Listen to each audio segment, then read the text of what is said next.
Welcome to installment 11 of the Pennies-AI tutorial series. This time we're going to be talking about the dashboard. You might notice that the screen looks a little different. That's because I'm using an Android emulator. I wanted to show you that yes, it works on multiple platforms. It's logged in with the same account, same profile. You can have as many sessions on as many different devices and the web as you want with one subscription. So that's a pretty cool feature, I think. So we're going to go to More Dashboard, and Dashboard gives you charts and graphs that make your data easier to see. So the default one is net worth over time. So in the past month, we can see that this fictitious has moved from 176,000 to 184,000. You can see that in the graph here. And that's over the last month. So as you move this, it dynamically recalculates. It's over the past year. So this person's not investing very much every month, so you can see the graph is pretty flat. Plus, we don't have anything that's tied to the stock market, or we could see that it'd go up a lot quicker right now, couldn't we?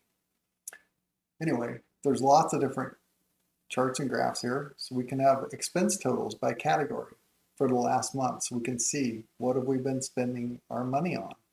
From the most, we got a new car loan. We can see that took up most of that. We pay a lot of money in federal taxes, that kind of stuff. If you want to include transfers, remember, are from one account to another. You can click this box, it'll recalculate immediately. And that's like our credit card payment. But you know, a lot of these other things like groceries are included in that credit card amount. So by default, we don't show the transfers. So you can see these are your actual expenses over this time period. And again, as you change, it dynamically recalculates. We can do expenses versus income. So it'll show you how much income you've had versus how much expenses you've had.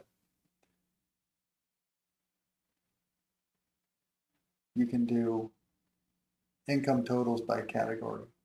You can do investment totals over time. You can see your next 20 upcoming transactions. So we don't need a graph for that. We just need a list of dates. When is my next mobile payment due?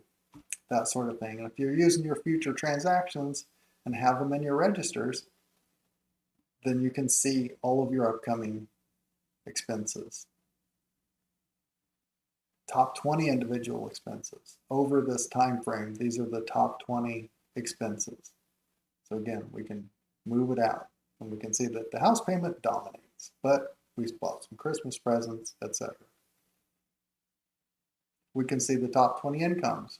These, as you might guess, are the car value and our paychecks. So as you can see, the dashboard gives you instant feedback. It gives you a powerful way to visually see your financial picture. And I hope you'll enjoy using it as much as I did creating it. Thanks for watching installment 11. We'll see you next time.